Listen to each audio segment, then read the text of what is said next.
Barchaga assalomu alaykum. 7-dars nisbiy molekulyar massa, molyar massa, mol, Avogadro soni. Hozir boshlaymiz. Nisbiy molekulyar massa nima? Moddaning bitta molekulasi uglerod 12 izotopi haqiqiy massasini 12 dan 1 qismidan necha marta og'irligini ko'rsatuvchi kattalikka nisbiy molekulyar massa belgiladi. Nisbiy molekulyar massa mr bilan belgilanadi. Nisbiy molekulyar massani birligi birliksiz yoki massa atom birligi yoki uglerod birligi qiymatda ifodalanadi. Topshiriq 1. Quyidagi moddalarning absolyut massalarini toping debdi. Masalan, shu yerda ohak tosh topib olsak, ohak tosh kalsiy karbonat og'irligi yozamiz. Kalsiy karbonat og'irligi 100.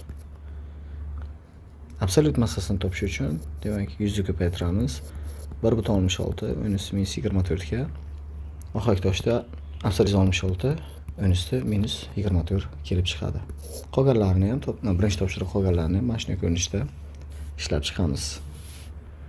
Modda miqdori bu nima? Modda miqdori moddadagi zarrachalar sonini ko'rsatuvchi fizik kattalik birligi mol, kilomol, millimol.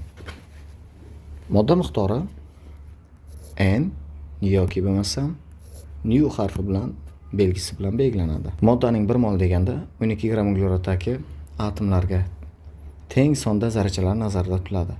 Masalan, 12 gram uglerodda nechta zarracha bo'lsa, har qanday moddaning 1 molda shuncha zarracha tutadi. Modda miqdorining formulasi. Modda miqdori n barobar massaga bog'liqlik formulasi massa taqsim molyar massa. Hajmga bog'liqlik formulasi V taqsim 22.4. Zarrachalar soniga bog'liqlik formulasi n0 taqsim Avogadro soni. Uchala holatga e'tibor bersak, barchasi n ga teng. Shuning uchun biz buni hammasini birlashtirib yozsak bo'ladi, o'rniga qo'yib n teng massa taqsim molyar massa, hajm taqsim 22.4 litr, zarrachalar soni taqsim Avogadro soni qilib yozsak bo'ladi. N taqsim mana 1 yozsak umumiy bitta formula kelib chiqadi. Topshiriq 2. Quyidagi jadval ma'lumotlari asosida jadvalni to'ldiring debdi. Masalan, birinchisini ko'rib chiqamiz. Moddaning molyar massasi 98, moddaning massasi noma'lum, modda miqdori esa 1 taqsim 2 debdi. Birinchisi, bilamizki, har qanday moddaning molyar massasi 1 molga teng. Mol taydan mol tushirsak 1 taqsim 2 debdi. Bu 0.5 mol. Demak, x 98 ga ko'paytirib 1 molga bo'lsak, massa kelib chiqadi 49 gram. Birinchi usul. Ikkinchi usul, modda massasini topish uchun yuqoridagi formuladan foydalanamiz. Massa teng mol ko'paytirilgan molyar massa.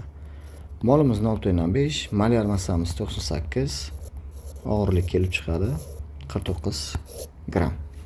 Qolganlarini, demak, ikkinchi topshiriqda qolganlarini mustaqil bajarib chiqamiz. Keyingisi Avogadro soni. Avogadro soni bilamiz 6.02 ga tengdir. 1 mol har qanday moddada Avogadro sonicha molekula tutadi. Avogadro soniga proporsional sonlarni, demak, yod oling deyilgan. 20 ta berilgan bu yerda. Mana 1 dan 20 gacha bu maxsus topshiriq. Bu nima uchun kerak deganda, albatta, masalalar yechish jarayonida biz kalkulyatorsiz ishlashimiz uchun juda ham qulay. Eng muhimi, vaqtdan tejaymiz. Buni yodlab olish juda ham zarur. Topshiriq 3. Quyidagi ma'lumotlar asosida, demak, x ni toping debdi. Topshiriq 3 da birinchisi ko'rsatib o'tamiz. 6.02 10^23 dan 60 butun ko'paytirilgan 10^x debdi. Demak, nechaga o'zgargan?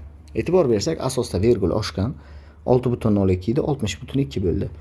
Virgul necha birlikka oshsa, daraja shuncha birlikka kamayadi. 6.02 dan 60.2 ga o'tdi. Demak, virgul 1 birlikka oshdi, daraja 1 birlikka kamayadi. Ayni paytda 6.02 bo'lgan payt darajamiz 23 edi. 1 birlikka kamagandan so'ng darajamiz 22 ga teng bo'lib qoldi. Demak, x imiz 22. Qolganlarini o'zi jami 16 ekan, qolgan 15 tasini mustaqil mana shu ravishda ishlaymiz.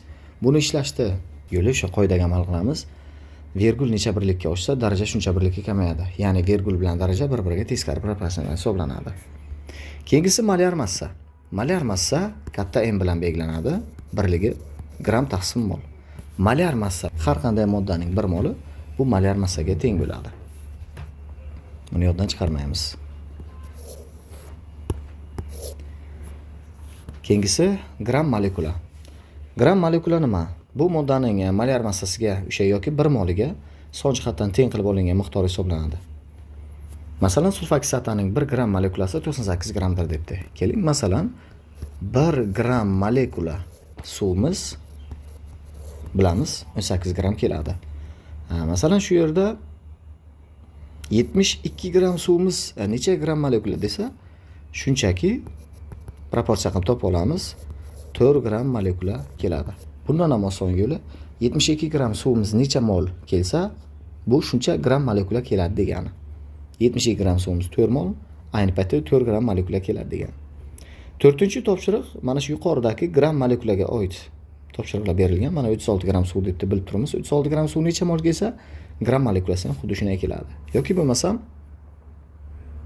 12-sini ishlab ko'rsataman. 7,224 10 ustiga 23 ta osh tuzi yoza olamiz. 6,02 10 ustiga 23 tasi osh tuzimiz 1 mol keladi.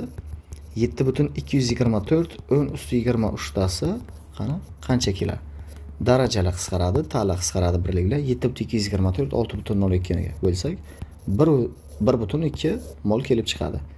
Bu degani 1,2 gram molekula kelib chiqadi degani. Mol miqdori bilan gram molekula demak teng tushuncha hisoblanadi. Qolganlarini shunga qarab mustaqil ishlab chiqamiz. Keyingisi gram atom. Bu kimyoviy elementning atom massasiga son jihatdan teng qilib olingan miqdori. Masalan, kislorodning gram atomi 16, misning gram atomi 64 ga teng.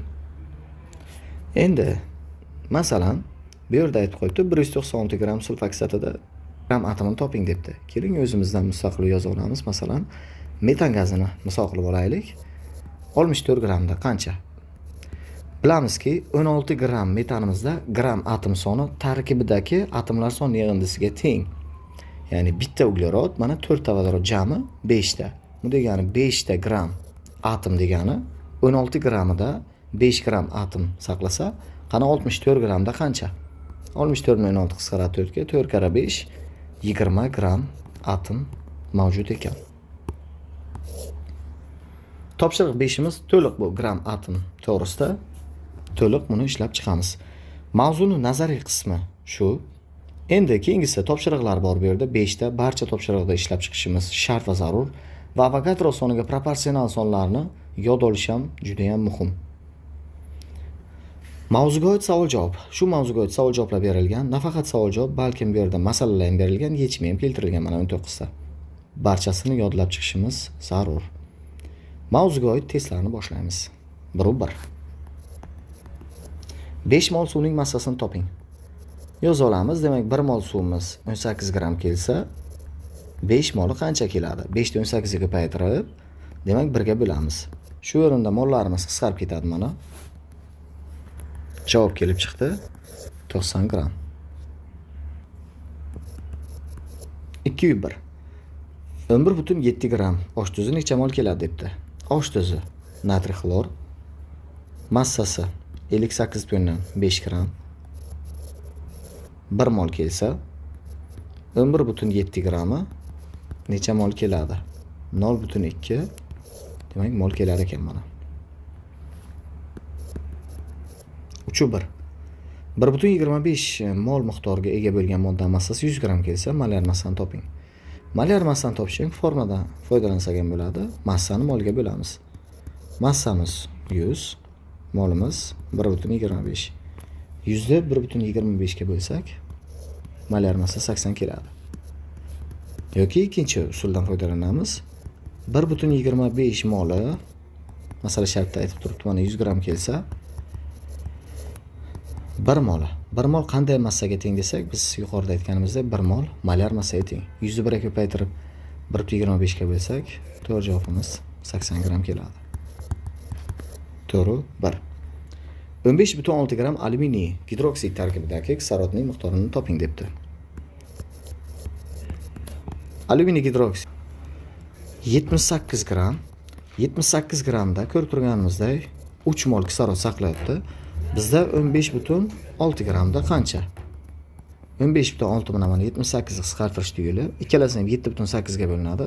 78 7,8 ga bo'lsak 10. 15,6 ni 7,8 ga bo'lsak 2. 2 ni 3 ga ko'paytirsak 6, 6 ni 10 ga bo'lsak, demak 0,6 mol kelib chiqadi. Keyingisi 5-birinchi qildik. 2,25 mol ohak tosh tarkibidagi uglerodning massasini toping debdi. Mana ohak tosh. Yozamiz. 1 mol ohak toshimizda bitta uglerod saqlagan. Bu 12 gram keladi. 2,25 moli qancha keladi? 12 ni 2,25 ga ko'paytirsak, dastlab 12 ni 2 ga ko'paytirsak 24, keyin kasr qismiga ko'paytiramiz 12 ni 0,25 ga, bu 3. 24 ga 3 ni qo'shsak, kalkulyatorsiz ishlashimiz kerak albatta bu jarayonda. 27 kelib chiqadi. 601. 600 dan 9 mol temir sulfat tarkibidagi kislorodning massasi temirning massasidan necha gramga ko'p debdi. Yozib olamiz. Temir 3 sulfat.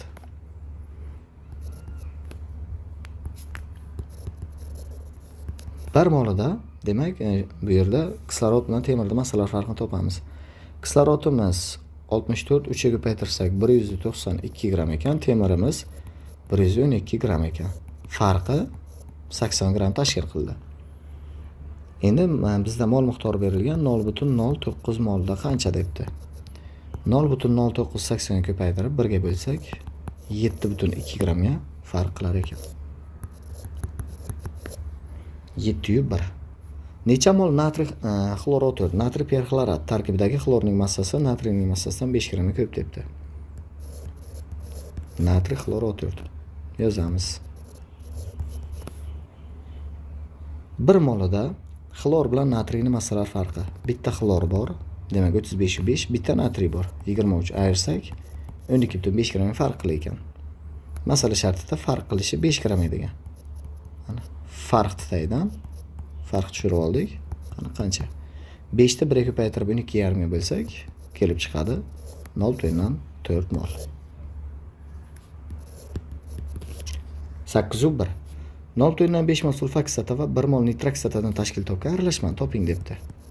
Sulfat kislota plus nitrat kislota. Sulfat kislotamiz yarim mol, nitrat kislotamiz 1 mol. Yarim mol sulfat kislota massasini topsak 49, 1 mol nitrat kislota massasini topsak 63. Ikkalasini qo'shib yuborsak 112 gram kelib chiqadi. 901. 0,8 mol kaliy gidrokarbonat va x mol kaliy karbonat dan tashkil topgan aralashmaning massasi 149 gram kelsa, x ni toping debdi. Kaliy gidrokarbonat, keyingisi kaliy karbonat yoki potash deyiladi. Demak, bu x mol ekan, bunimiz 0,8 mol. Yozamiz. Kaliy gidrokarbonatning massasi 100, 0,8 ga ko'paytirsak 80. Kaliy karbonatimiz 138, ko'paytiramiz x ga. 138x. Endi 80 ga qo'shamiz 138x da umumiy massa kelib chiqadi. 149. 149 dan 80 narsak 69, 69 138 ga bo'lsak, x imizning qiymati kelib chiqadi 0,5. Keyingisi 1. 1,2 mol nisbatda olingan sulfat kislota va kaliy gidroksid aralashmasining mol miqdori 0,3 mol kelsa, aralashmani toping debdi. Massasi. Ikkita usul bilan ishlaymiz. Sulfat kislota, kaliy gidroksid. 1,2 mol nisbat degan bu x, bu 2x. Umumiy mollari 3x teng 0,3 ga, x teng 0,1 ga. Sulfat kislota, kaliy OH. Demak, sulfat kislotamiz x edi, etib qo'yamiz o'rniga 0,1. Kaliy OH'imiz 2x edi, etib qo'yamiz o'rniga 0,2. 0,1 mol sulfat kislota massasini topsak 9,8. 0,2 mol kaliy gidroksid massasini topsak 11,2. 11,2 ga 9, demak 8 ni qo'shib olsak, massa kelib chiqar ekan 21. Bu birinchi usul. Ikkinchi usulni ko'rib chiqamiz. Sulfat kislota, kaliy OH. Kimga qaysi usul ma'qul bo'lsa, shu usulni ishlaydi. Demak, 1,2 mol nisbat. 1 mol sulfat kislotamiz 98 gram, 2 moli kaliy gidroksidimiz 56 bo'lgandan keyin 112 gram qo'shib olsak, umumiy massa kelib chiqadi 210 gram. Mana shu 210 gram massani keltirib chiqarishda 1 mol sulfoksata, 2 mol kaliy gidroksid qatnashdi. Bu degani ikkalasining umumiy miqdori 3 mol.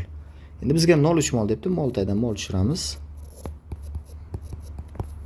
3 bilan 0,3 qisqaradi 10 ga. 210 ni 10 ga bo'lsam, demak 21 gram kelib chiqadi mana. Ikkinchi usul. Keyingisi umri 1. 201 mol nisbatda olingan kaliy gidrosulfat va natr sulfitdan iborat aralashmaning massasi 35 gram kelsa, aralashma mol miqdorini toping debdi. Xuddi boyagiday ikkita usulda ishlab ko'ramiz. Kaliy gidrosulfat hamda natriy sulfit. 201 mol nisbat debdi. Demak 2x deymiz, buni x deymiz. Aralashmani massasi 35 gram kelsa debdi. Kaliy gidrosulfat massasini topsak, kaliy 39 kvadrat 1 40 ga demak isotor 96 qo'ysak 136. Keyingi tuzimiz 46 32 78. Ko'paytiramiz 2x ga 272x kelib chiqadi. Buni ko'paytirsak x ga 78x keladi. Ikkalasini qo'ysak 350x teng massasi 35 ekan. 35 ta 350 ga bo'lsak 0.1 kelib chiqar ekan. Aralashma molini toping debdi. Kaliy gidrosulfatimiz 2x edi, 0.1 deb qo'ysak 0.2 bo'ladi. Natriy 2ximiz x edi, 0.1 deb qo'ysak 0.1. Jami 0.3 mol kelib chiqadi. Ikkinchi usul. Tuzlarni yozib olamiz tarkibini. Kaliy gidrosulfat, natriy sulfit yozib oldik. 201 mol nisbat debdi, qo'yamiz 201. Massasi 136, 78. 2 ko'paytirsak 272, 1 ko'paytirsak 78 qo'shib olsak 350 gram. 350 gramni keltirib chiqarish uchun 2 mol, 1 mol jami 3 mol qatnashdi. Endi bizga massasi 35 degan gram tagidan gram tushiramiz. Qani qancha qatnashadi? Ikkalasini qisqartiramiz 10 ga, 3 ta 10 ga bo'lsak 0,3 mol kelib chiqadi. Bu ikkinchi usul. Keyingisi 12.1. 1.2 mol kaliy gidroksid va natriy xlordan iborat aralashmaning massasi 69.2 gram kelsa, aralashmadagi osh tuzining massasi kaliy gidroksid massasidan qanchaga ko'p debdi. Yoza olamiz. Kaliy OH hamda osh tuzi. Xo'sh, bu yerda aytibki, ikkala moddaning umumiy miqdori 1.2 ekan. Xo'p, demak, ikkalasi 1.2 mol ekan. Ikkala moddaning massasi 69.2 gram ekan. Endi ikkalasini birini x mol, birini y mol deb yoza olamiz. Umumiy mollar yig'indisi mana x plus y 1.2, massalar yig'indisi 56 ni x ga ko'paytirsak kaliy gidroksidimiz 56x, osh tuzimiz 58,5 bo'lsa, y ga ko'paytirsak 58,5 y. Massa kelib chiqadi shunda 69.2. Demak, sistemani ishlaymiz. 58/5 bersak, umumiy maxraj qilib ko'paytira olamiz. 58/5x plus 58.5 y teng 58/5 ni 1.2 ga ko'paytirsak 58,5, 0 ga ko'paytirsak 11.7, 11.7 ni 58,5 ga qo'ysak, demak 70.2 kelib chiqar ekan. Pastki qadni shuni yozib qo'yamiz. 56x plus 58/5 y teng 69.2. Ayirish usulidan foydalansak, 58,5 dan 56 ketsa 2/5x, 58,5 y lar qisqarib ketadi. 70.2 dan 69.2 ni ayirsam 1. 1 2,5 ga bo'lsam x kelib chiqadi 0.4. X plus y 1.2 edi. X 0.4 bo'lsa 1.2 dan 0.4 ayirsak y imiz kelib chiqadi 0.8. Xo'p, x lar va y larni o'rniga qo'ya olamiz. X imiz 0.4, y imiz 0.8 ekan. Endi aralashmaning osh tuzining massasi kaliy gidroksid massasidan necha gram ko'p? Kaliy gidroksidimiz 50, 50 dan 0.4 ga ko'paytirsak 22.4 gram. 58,5 ni 0.8 ga ko'paytirsak 46.8. Ikkalasining farqini topsak 24.4 gram kelib chiqadi.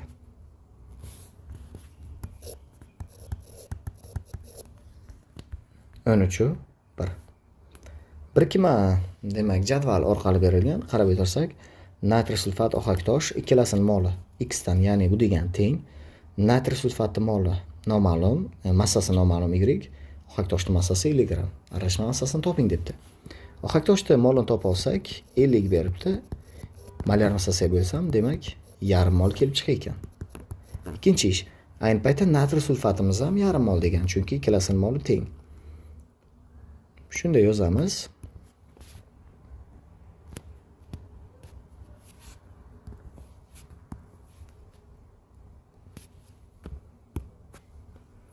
Natriy sulfati moli yarim mol, natriy sulfati massasi 142, 0.5 ga ko'paytirsam 71 gram kelib chiqar ekan. Ikkalasini umumiy aralashmasi massasi deganligi uchun 50 ga qo'shamiz 71 da. Jami aralashma massasi kelib chiqadi 121. To'g'ri 1.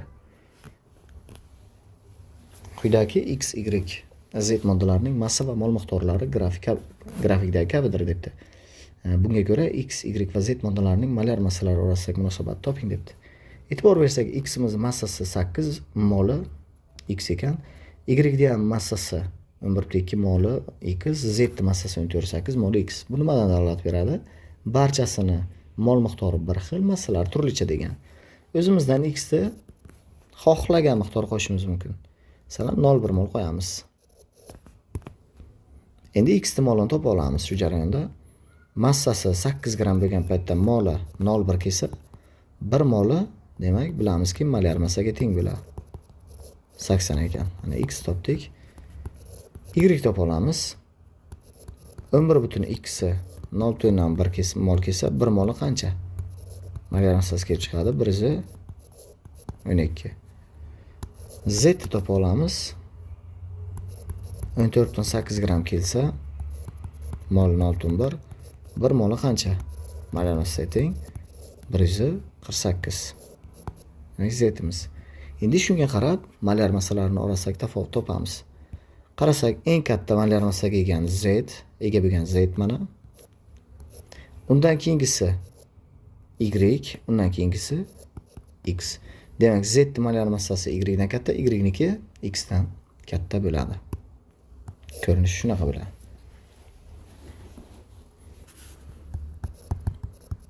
N5 1. N5 1. 0.5 mol karbonat angidrid metan aralashmasida karbonat angidrid massasi metan gaz massasidan 4 gramga ko'p bo'lsa, aralashma massasini toping debdi. Karbonat angidrid, metan X hamda Y. Ikkalasining umumiy moli 0.5 bo'lsa, X plus Y teng 0.5. Endi shu yerda karbonat angidrid massasi metan gazidan 4 gramga ko'p debdi. 44 X minus metanimiz 16 Y teng 4.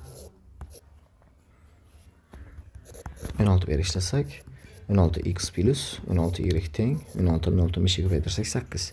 Pastki hadni tushirib qo'yamiz. 44x minus 16y teng 4 ga. Sistemani qo'sh usulini ishlasak, 16x ga 44x 60x plus 16 minus 16 0 bo'lib ketadi qisqarib, 8 ga 4 qo'shsak 12. X teng 0.2. X plus y yig'indisi 0.5 bo'lsa, x 0.2 bo'lsa, y'imiz 0.3 kelib chiqdi. Endi aralashma massasini toping debdi. Karbonat angidrid, metan. Karbonat angidridimiz 0.2, metanimiz 0.3. 0.2 mol karbonat angidridimiz 44 ga ko'paytirsak 8.8, 0.3 mol metan 16 ga ko'paytirsak 4.8. Umumiy massani keltirib qo'shib chiqsak, demak 13.6 kelib chiqadi. 16.1. Birikma misik sulfat,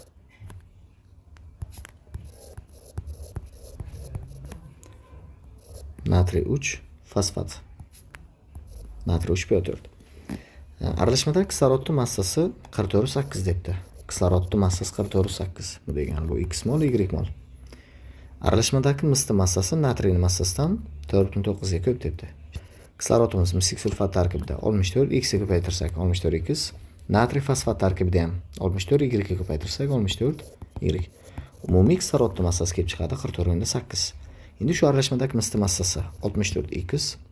Shundan ayirsak, natriyning massasi uchtasi 69 bo'ladi. Y ga ko'paytirsak 19Y teng 4.9. Ayirish usulidan foydalansak, 64X lar qisqarib ketadi. 64Y dan ayirsak 69Y deb qo'shilib ketadi. 133Y. 44.8 dan 4.9 ayirsak 39 bilan kelib chiqdi. 39,9'ni 133 ga bo'lsak 0,3 malga bo'lsak 0,4 kelib chiqadi mana. Endi aytibdi, bunga ko'ra aralashma massasi yoza olamiz. Misik sulfatimiz 0,4 mol, natriy fosfat 0,3 mol. 160 bo'lsa 0,4 ga ko'paytira olamiz. 64. Natriy fosfat massasi 164 ko'paytiramiz 0,3 ga. To'g'ri, 49,2 ekan. Endi ikkalasini qo'shsak 49,2 ga 64,2 ni 113,2. Birinchisi aralashma massasi 113,2 debdi. Birinchisi to'g'ri. Ikkinchisiga e'tibor beramiz. Aralashmada 12,8 gram oltin gurt mavjud debdi. Topa olamiz. Oltin gurt faqat misik sulfat tarkibida bu mana. 32 gram misik sulfat moli 0,4 ko'paytirsak, haqiqatan ham to'g'ri 12,8 gram ekan. Ikkinchisi ham demak to'g'ri. Uchinchisi aralashmaning moli 0,6 ga teng debdi. 0,4 0,3 qo'shsak aralashma moli 0,7 mol. Demak, bu noto'g'ri. To'g'ri javob 1, 2. A variant ekan. Keyingisi. 1. 0,2 mol x2 O3 32 gram keladi debdi. Yoza olamiz. Demak, 0,2 moli 32 gram kelsa, 1 moli bilamiz. Har qanday moddaning 1 moli molar massasiga teng. 160 ekan. Ikkinchi ish. X2 O3 ning massasi 160 bo'lsa, 48 da ayiramiz. 112 kelib chiqadi. 2 ga bo'lsak, bitta x massasi kelib chiqadi 56. Demak, temir ekan. Formulasi temir 2 O3 ekan. Uchinchi ish. 0,1 dan 1 moli 23,2 gram kilo ekan. Temirlarni qo'ysak, demak temir N O4. Yozamiz. 0,1 23,2 kelsa, 1 moli molar massasiga teng. 232. Temir NO4 232 kislorod ayirib tashlaymiz 64 ni 168. Bitta temirga bo'lib olsak, demak kelib chiqadi bu. Endi qiymati 3. To'g'ri javob A variant. 18,1. Ozon kislorod aralashmasidan iborat aralashmaning 3 dan 1 qismi 0,15 mol, 2 dan 1 qismi 8,8 gram keladi debdi. Demak, bir qismi 0,15 mol kelsa, 3 qismi qancha keladi? 0,45 mol. Ikkinchisi. Bir qismi 8,8 gram kelsa, 2 qismi 17,6 gram keladi. Uchinchisi. Ozon va kislorod. Ozon X, demak kislorod Y molda olamiz. Aralashma. Umumiy moli 0,45, umumiy massasi 17,6 gram kilo ekan.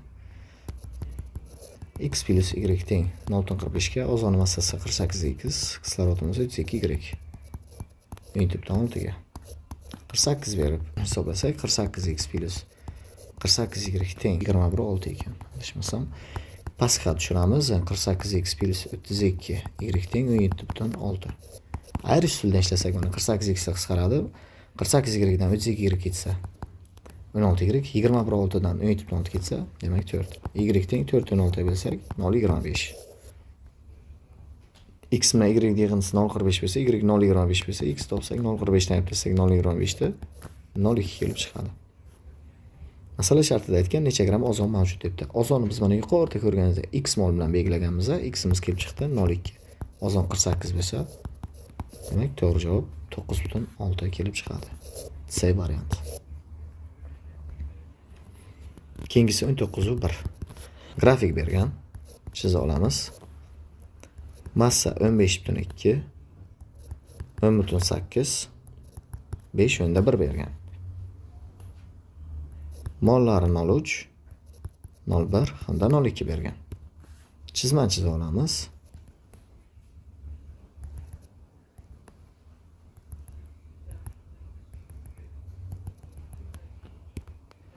Moddalarni yoza olamiz endi. Birinchi moddamiz X2, Y3. Ikkinchi moddamiz X2, Y5. Uchinchi moddamiz XZ3 ekan. Endi yozamiz. Birinchi ish 15,2 gram nuqtaga e'tibor beramiz, tutashgan nuqtasiga.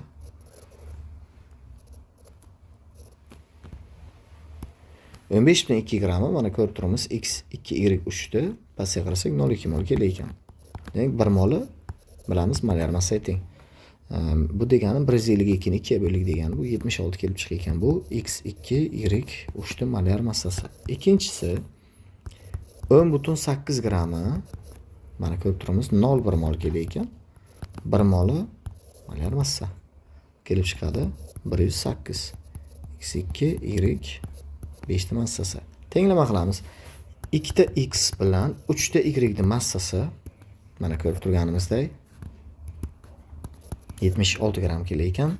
Keyingisi 2 ta x bilan 5 ta y ni massasi mana demak 108 gram kelar ekan. Tenglamani ayirish usulidan foydalansak, x lar sarf ketar ekan. 3y dan 5y dersak, demak minus 2y 76 dan xo'sh 108 ketsa 32 kelib chiqar ekan minusda. 32 minus 32 ni 2 ga bo'lsak, demak plyusdan 16 kelib chiqadi mana. Y-imiz aniq bo'ldi. X topa olamiz. 14 kelib chiqar ekan. Ko'rib turganimizdek, Y-imiz X, Y-imiz. Demak, 14 chiqdi X'imiz bu azot, Y-imiz 16 chiqdi bu kislorod ekan. Xo'p, ana endi aytibdiki bizga uchinchisi ham bor aytganday, uchinchi ishimiz 5,1 grammi 0,3 mol kelsa 1 moli qancha keladi? Bu 17. Bu XZ3 ni massasi. Endi X'imiz aniq bo'ldi, azot Z3 17 bo'lsa, 17 dan 14 azotda ayiramiz 3. 3 ta 3 ta Z ga bo'lsam 1 kelib chiqadi bu vodorod. Z elementini toping debdi, demak vodorod devariantga to'g'ri keladi. 21. 20 gram ohak tosh tarkibidagi atomlar sonini toping debdi. 100 gram ohak toshda mana ko'rib turibmiz, bitta kalsiy, bitta uglerod, 3 ta kislorod bo'lsa 5 Na atom mavjud. Masala shartida 20 gram debdi. Qancha? Qisqartirib olamiz 5 ga, 5 ni 5 ga bo'lsak, demak 1 Na kelib chiqar ekan.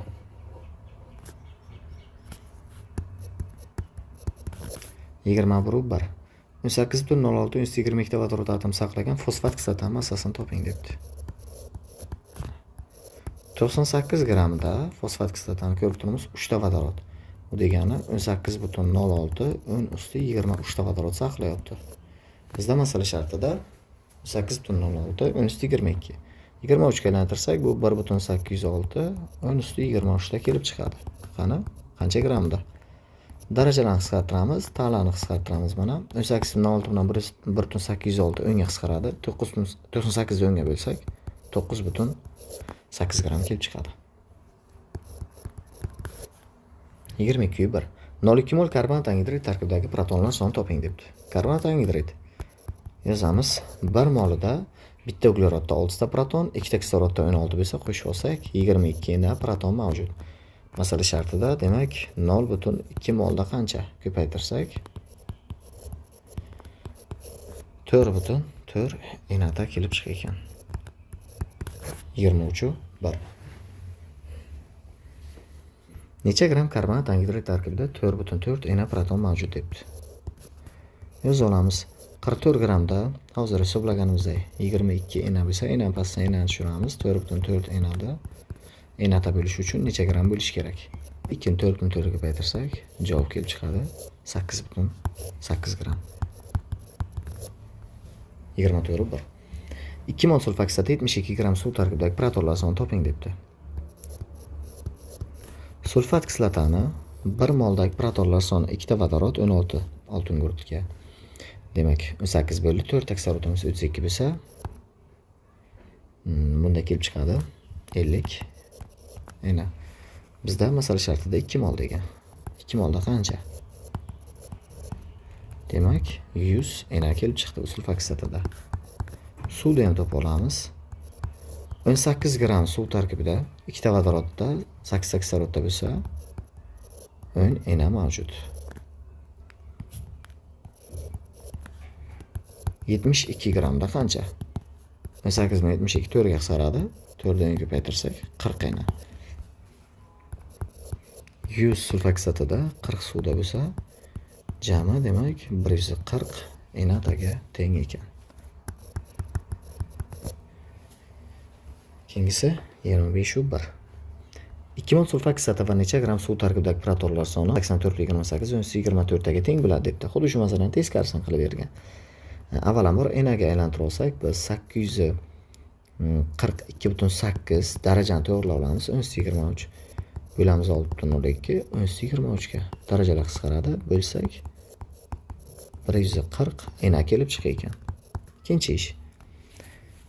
Yuqorida ko'rib chiqqandik, mana 2 mol sulfat kislotida topib chiqqandik 100 ena bor edi.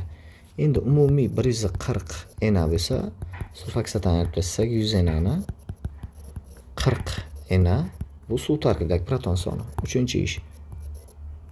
Suvimiz 18 gramida protonlar soni 10 ena bo'lsa, 40 ena bo'lishi uchun suvimiz necha gram bo'lishi kerak? Qisqaradi 4 ga 4.8 ga ko'paytirsak 72 gram suvimiz kelib chiqar ekan. 6/1.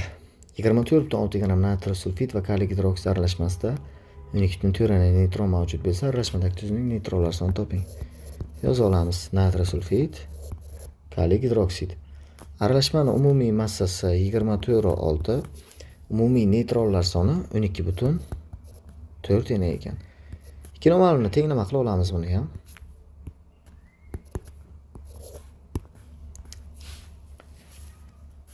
Natr sulfitimiz 46/78 X, kaliy gidroksidimiz 56 Y, massa 24/6. Endi neytronlar soni debdi. Bitta natriyda neytron soni 12 ta. Ikkita bo'lsa, bu yerda ikkita natriy bor, ikkitasida 24 ta. Oltin gurutimizda 16 bo'lsa, qo'shsak 40 ta. 40 ta x ga ko'paytirsak 40x plus kaliy gidroksidimizda neytronlar soni. Kaliyda 20 ta bilamiz, kislorodda 8 ta qo'shib olsak 28. Vodorodda neytron yo'q.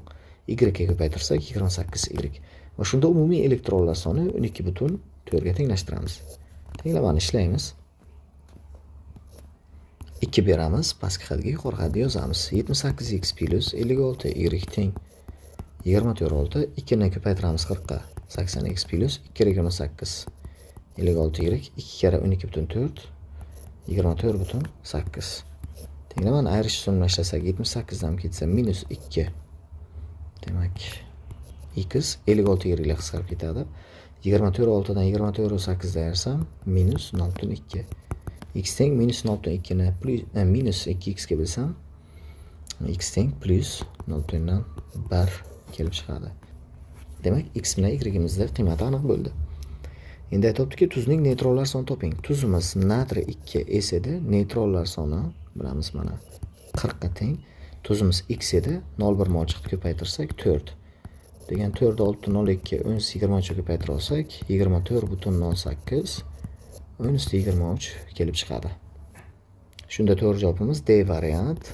2.408 daraja virgulni bir birlikka kamaytirsak daraja bir birlikka oshadi. Keyingisiga o'tamiz. 27/1. 0.1 mol alyuminiy oksid va 2 mol NO2 tarkibidagi atomlar soni nisbatini toping debdi. Alyuminiy oksid va NO2. Bunimiz demak 1 mol, 2 mol. Alyuminiy oksidda 2 ta alyuminiy, 3 ta kislorod 5 ta, 5 ta 1 ga ko'paytirsak 5. NO2 da 1 ta azot, 2 ta kislorod 3 ta, 3 ta 2 ga ko'paytirsak demak 6. To'g'ri javobimiz B variant. 28/1. 25.2 gram nitrat kislota tarkibidagi atomlar soni necha gram sulfat kislota tarkibidagi molekulalar soniga teng bo'ladi debdi. Nitrat kislota yoza olamiz. HNO3 sulfat kislota debdi keyingisi. Endi 25.2 gram nitrat kislota tarkibidagi atomlar sonini topib olamiz. 63 gram nitrat kislotada ko'rib turganimizdek vodorod, azot, 3 ta kislorod, 5 ta atom bo'lsa, 25,2 grammda demak qancha? 25 u 2 ni 63 ga bo'lsak 0,4, 0,4 ko'paytirsak 5 ga, demak 2 ta ekan. Ikkinchi ish. Endi bizga aytganki, necha gramm sulfat kislotadagi molekulalar soniga teng. Yozamiz. 98 gramm sulfat kislotada molekula soni bitta. Endi nitrat kislotani atom soniga teng degan 2 ta edi. Qani 2 ta molekula saqlagan sulfat kislota massasini topsak, 2 ni 98 ga ko'paytirsak, demak 196 gramm kelib chiqadi. C varianti. 29/1. Mol nisbati 4/1 bo'lgan X2O3 va X2O5 aralashmasining 0,125 moli shuncha gramm kelsa, noma'lum element toping deb yozamiz. Birinchi ish. 0,125 moli 14,55 gramm kelar. 1 moli demak qancha keladi? Bu degani 14,55 ni 1 ga ko'paytirib 0,125 ga bo'lish. Endi har qanday sonni shuni yodga tutaylik, 0,125 ga bo'lish, uni 8 ga ko'paytirish degani. Xo'p, shu yerda qisqartira olsak, mana 8 ga 8 karra 14,50 imkon darajasida kalkulyator ishlashga harakat qilishimiz kerak. Endi ikkinchisi. Moddalarimiz X2O3 hamda X2O5 berilgan. Nisbatlari 4:1. Bunda X'imiz 2, X kislorodimiz 48, bunda 2X plus kislorodimiz 80. Yoza olamiz. 4 ga ko'paytira olamiz buni, buni esa 1 ga ko'paytira olamiz. M o'rtacha qo'yamiz shunda. 4 ga ko'paytirib qavsni ocha olsak, 8x plus 192 plus 2x plus 80. Mollar yig'indisi 5, massa esa 116,4. Tenglama ixchamlosiga yuqoriga 10x plus 192 ga, demak 80 ni qo'shsam 272 teng 5 ni 116,4 ga ko'paytirsak, 5 ni 116 ga ko'paytirsak 580, 5 karra 0,4, 2 demak 582. 10x teng 582 dan 272 ni ayirsak 310, x teng 310 ga bo'lsam 31. Bu fosfor kelib chiqar ekan mana. B variant. Keyingisi 31. N2O hamda NO aralashmasi bergan. Molekulalar soni atomlar sonidan 2,8 marta kam bo'lsa, moddani atomlar soni nisbatini toping deb qo'yib yozamiz. Keling o'zimizdan N2O ni 1 mol deylik, NO ni x mol deymiz. Shunda atomlar soni N2O da 3 ta, NO da 2 ta x ga ko'paytirsak 2x da. Molekulalar soni N2O da 1, NO da x. Nisbatini shuni bo'lib olsak 2,8. 2,8 bu 28 taqsim 10 degani, bu degani 14 taqsim 5. Oddiy kasrga aylantira oldik. 10 kasrda tenglama ishlasak 5 ni 3 ga ko'paytirsak 15, keyingisi 10x, pastga ko'paytirsam 14 plus 14x. Tenglamani ishlasam 1 teng demak 4x ga, ximiz teng 0,25 ga. Bu degani N2O'imiz xo'sh 4 bo'lsa, NO'imiz 1 ga to'g'ri kelar ekan. Men nisbat oldim. Endi 1 ga 0,25 degan 4 ga ko'paytirib oldim shunda. Endi bizda aytibdiki, atomlar soni nisbati N2O dan 4 tasida 12 ta, NO desa 2 ta. Qisqartirsak 6 ga 1 nisbat C varianti kelib chiqadi. 31/1. Necha gramm so'ndirilgan ohak tarkibidagi proton va neytronlar ayirmasi 1,6 enaga teng. So'ndirilgan ohakni yoza olamiz. Yozamiz. 74 grammda proton bilan neytronlar sonining ayirmasini topamiz bu yerda. Avvalambir proton sonini topaylik. Qavs ichidagi elementlardan boshlaymiz. 8 ta kislorodda, bitta vodorodda 9 ta, 2 ga ko'paytirsak 18 ta, kaliyda, kalsiyda 20 ta bo'lsa 38 ta ekan. Neytronlar soni, demak vodorod yo'q bo'lganligi uchun 2 ta ekan bo'ladi. 36. Farqimiz 2 mana. 2 ena desak bo'ladi. Bizga 1,6 ena debdi. Xo'sh, qani qancha? Qisqartiramiz. 37 enalar qisqarsa, 37 ni 1,6 ga ko'paytirsak 59 butun. Demak 2 gramm kelib chiqar ekan. D variant. Keyingisi 32,1. Ichimlik sodasining qanday massasida? Natriyning massasi uglerod massasidan 5 dan 5 gramm ko'p. Ichimlik sodasi natriy gidrokarbonat qanday massasida debdi. Natriy gidrokarbonatning massasi 84 ga teng. 84 grammda farq topa olamiz. Natriy bilan uglerod. Natriy 23, uglerod 12. Ikkalasini 23 dan 12 narsa farq ko'rib turganimizda 11 gramm farq ekan. Endi bizga 5 dan 5 gramm deb farqdan farq tushiramiz. Mana. Topsak qisqaradi 2 ga, 84 ni 2 ga bo'lsak, x imiz teng 42 gramm kelib chiqar ekan. C varianti. 33-1. 1 mol metan va necha gramm ammiak aralashmasidagi umumiy atomlar soni Avogadro sonidan 13 marta katta bo'ladi. Yozamiz. Metan, ammiak. Xo'p, 1 mol metanda atomlar soni topa olaylik. Bitta uglerod, 4 ta vodorod bo'lsa, 5 ta ekan. Ikkinchi ish. Umumiy aralashmadagi atomlar soni 13 marta katta. Shuni ham tushuna olaylik. Bu degani, masalan, dastlabki aralashmadagi umumiy atomlar soni x na bo'lgan, Avogadro soni 1 na ga teng, ya'ni 6.02 desak ham bo'ladi, unda ishimiz qiyin bo'ladi. Shunda dastlab nechtadir atom bo'lgan, Avogadro soniga bo'lganimda enalarni qisqarib ketgan, 13 chiqqan. Shunda x teng 13 ni 1 ga ko'paytirsam 13 kelib chiqqan. Xulosa shuki, ikkalasidagi umumiy atomlar soni 13 ga teng degani. 13 dan 5 ta ayrsam, metan tarkibidagi atomlar soni kelib chiqadi. 8 ta. Metanimizda 4 ta bo'lsa, 1 molda o'z-o'zidan metanimiz, demak 2 mol bo'lgan ekan.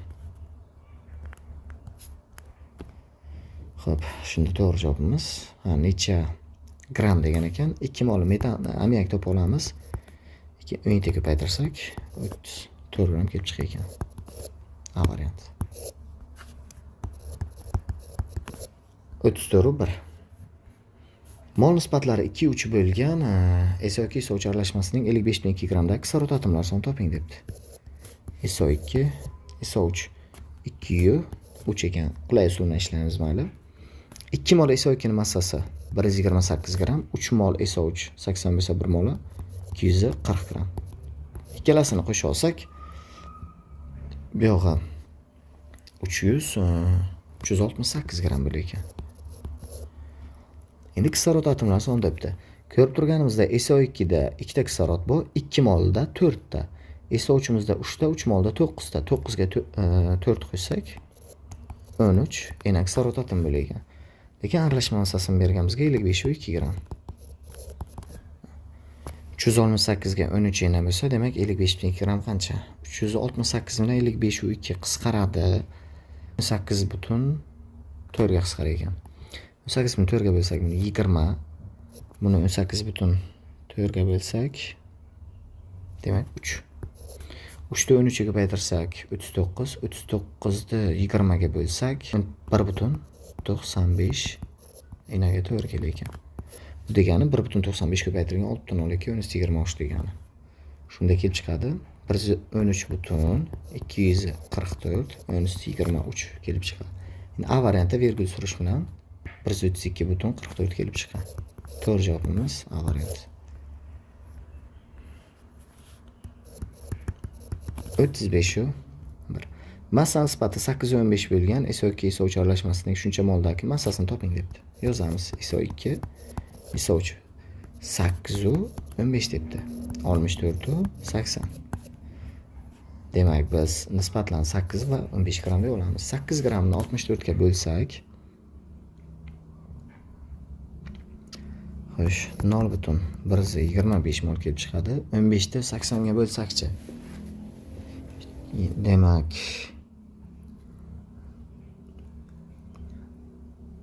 0.175 mana. Endi ikkalasini qo'shib olamiz. 0.125 ga 0.175 ni qo'shib olsak, 0.3 mol kelib chiqar ekan. Ikkinchi ish. 0.75 moldagi massasini toping debdi. Dastlab 8.15 gramm bo'lgan paytda ikkalasining massasi 23 gramm bo'lgan qo'shib olgan paytimiz. Shunda umumiy moli kelib chiqdi 0.3. 0.75 bo'lishi uchun demak qancha kelib chiqadi massasi? 0.15 bilan 0.75 ni 0.15 ga bo'lsam, bu 2, bu 5 kelib chiqadi. 5 ni 23 ga ko'paytirsam 115, 115 ni 2 ga bo'lsam massasi demak 57.5 gram keladi. Keyingisi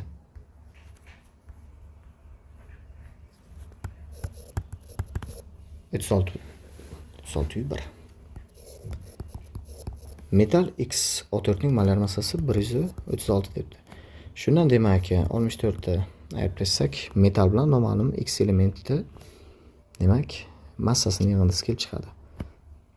136 dan demak 64 ta ayirib tashlasak 72 kelib chiqar ekan. Bu aytganimdek metal bilan X elementi massasining yig'indisi. Ikkinchi ish. Agar metal X14 ning massasi SO3 ning massasidan 56 mabga ko'p bo'lsa, metalni aniqlang debdi. Endi metal X14 massasi berilgan bizda 136 farqini 56 deganligi uchun ayirib 80 kelib chiqadi. X13 ning massasi. Shunda 80 dan 48 deb aytsam, X'imiz kelib chiqadi 32. Bu oltin gurt. Endi mana bu yerda metal bilan X edi, oltin gurtda massasining yig'indisi 72 bo'lsa, metalimiz kelib chiqadi 72 dan 32 narsam 40. Bu kalsiy. 37,1. Kalsiy nitrit kalsiy oksid aralashmasi 2,1 mol sifatida aralashma tarkibida kalsiy atomlari soni azot atomlari sonidan necha marta katta bo'ladi debdi. 2,1. Kalsiy atom bu yerda 6 ta, bu yerda bitta. Demak, ikkalasining yig'indisi umumiy kalsiylar 7 ta kelib chiqdi. Azotlarimiz mana 2 2 4 bo'lsa, 7 taqsim 4 kelib chiqar ekan. 38,1. Magniy oksid va magniy nitrit.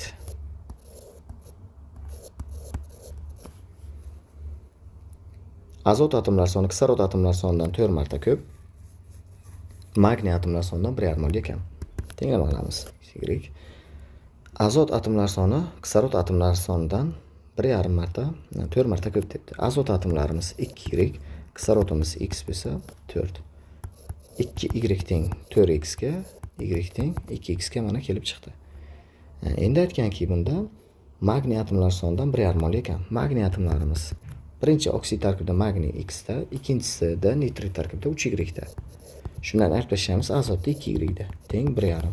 Hichamli olsam x plus 3y dan 2y ketsa y teng 1,5 kelib chiqar ekan mana. Y teng 2x ga debdi. Bu degani y bor joyga biz 2x ni keltirib qo'yamiz. X plus mana bu yerda y o'rniga 2x keltiramiz teng 1,5. 3x teng 1,5 bo'lsa, x teng 0,5 kelib chiqar ekan. Endi shu yerda y topsak bo'ladi mana bunda. X'imiz 0,5 bo'lsa, 2 ni ko'paytiramiz 0,5 ga, y'imiz 1 kelib chiqar ekan.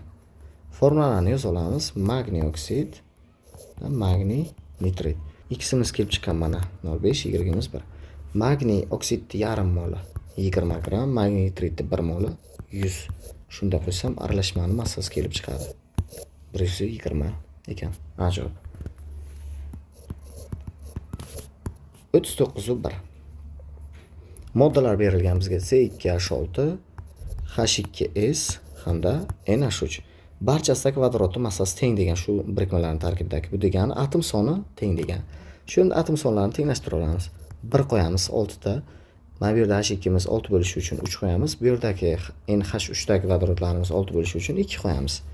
Endi shunda birikmaning mol miqdorlarini toping debdi.